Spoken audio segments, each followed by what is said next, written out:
Se você é brasileiro, está acostumado com muitas coisas. A beleza natural do nosso país é uma delas. Afinal, com certeza, próximo da região em que vive, existe algum lugar lindo com praias, cachoeiras ou até mesmo animais raros e incríveis, não é?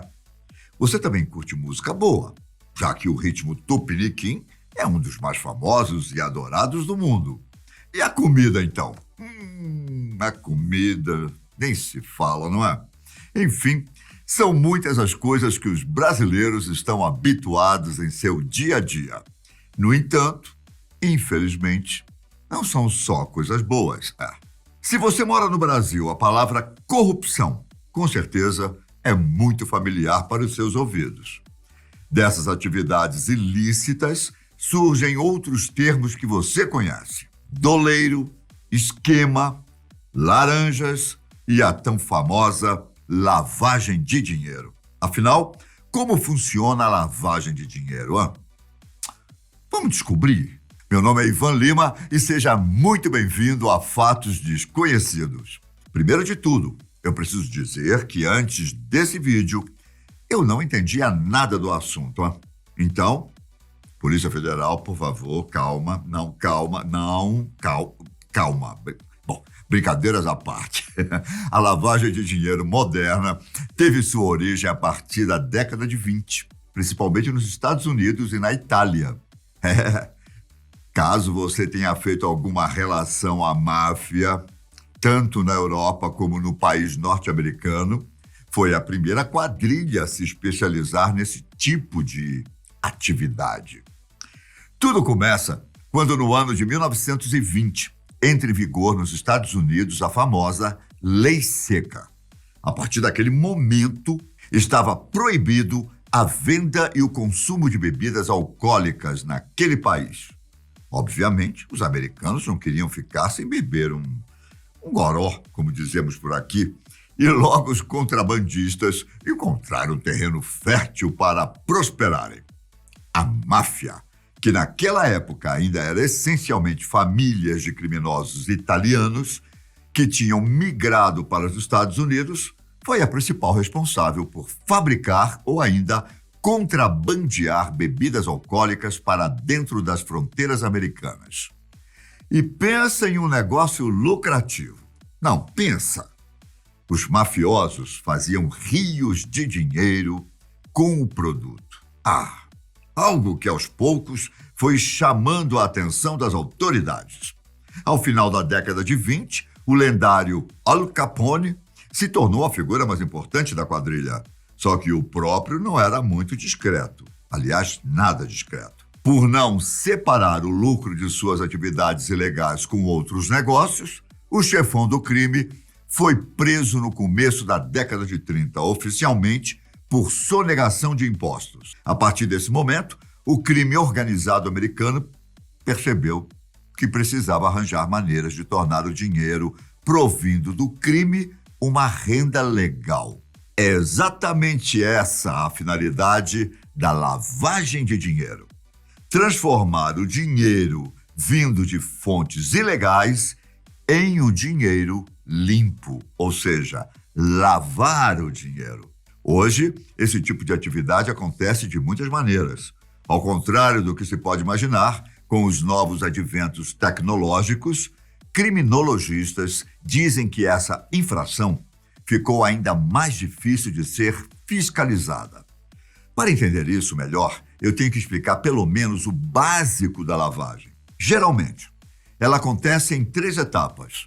A primeira delas é a colocação, que seria colocar o dinheiro sujo dentro das instituições financeiras.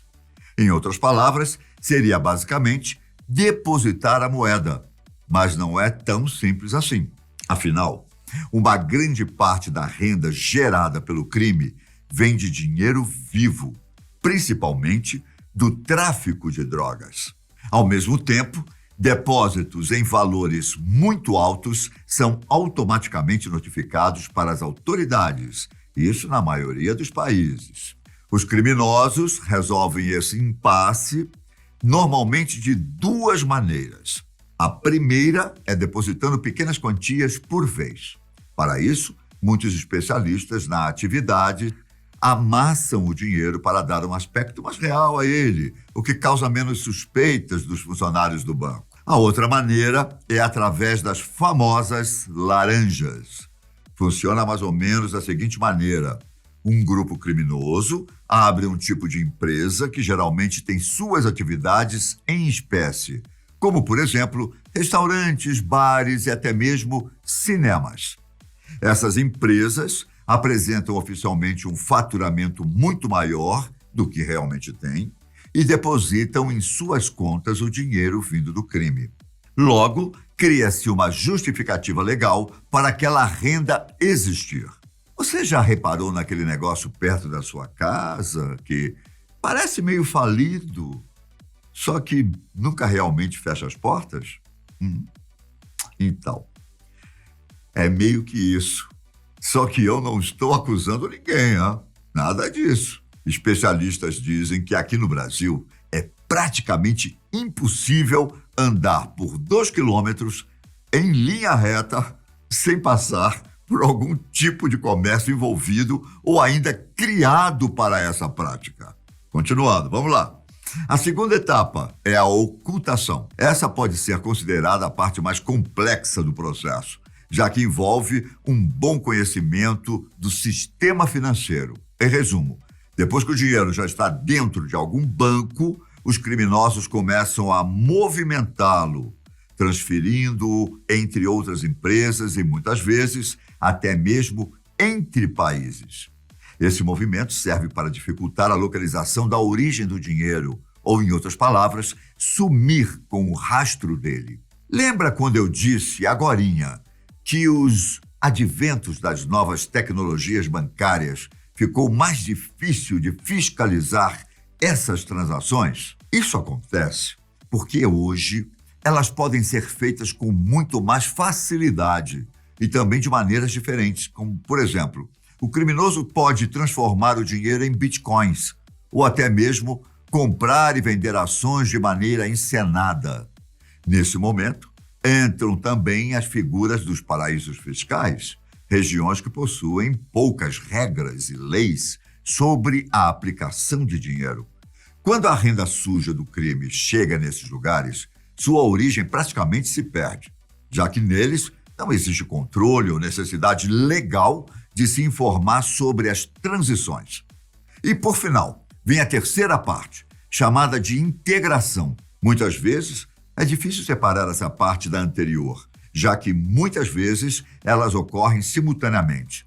E ainda, muitos especialistas dizem que nessa etapa não é possível considerar mais lavagem porque o dinheiro já tem um aspecto legal. Em resumo, a integração é pegar essa renda do crime e retorná-la às mãos dos criminosos em seus próprios países. Bom, eu vou esclarecer melhor aqui. Você com certeza já viu alguma notícia de que uma obra de arte muito simples, um quadro apenas pintado de azul, por exemplo, foi vendido por milhões e milhões de dólares. Então, não estou dizendo que a notícia que você viu é precisamente o indício de lavagem de dinheiro. No entanto, a falsa especulação de obras de arte é uma maneira que os criminosos encontram de realizar essa atividade. O dono de uma obra de arte, ou até mesmo de outros itens valiosos, como diamantes, por exemplo, vende esse item por um preço superfaturado e recebe em sua conta física o dinheiro, que na verdade é a renda suja de alguma atividade ilícita. Pode parecer meio confuso, mas o principal é entender que a declaração legal das transações são diferentes do que realmente ocorrem. Outro exemplo. Voltemos às ações. Um falso investidor compra uma certa ação por um valor e a revende no mesmo dia por um valor muito abaixo. O comprador, que obviamente é também um falso investidor, já sabe que o primeiro irá cometer esse erro, se é que você me entende. Acontece que essa transação nunca aconteceu realmente em termos de troca de dinheiro, ou seja, ela é fictícia. Logo, nos registros, o vendedor vai ter um prejuízo. Porém, o comprador, quando vender essa ação pelo preço original, vai ter um lucro em que pode mascarar a entrada de dinheiro sujo. Malandrinhos esses criminosos, não é? Olha só. Essa última parte pode acontecer de diversas maneiras e, como eu disse, está um pouco misturada com a segunda etapa, a da ocultação.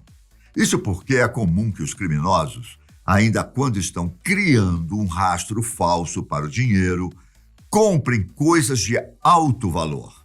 No Brasil, criminologistas dizem que essa prática é muito comum com gado e com fazendas. É também nessa última etapa que surgem os famosos doleiros.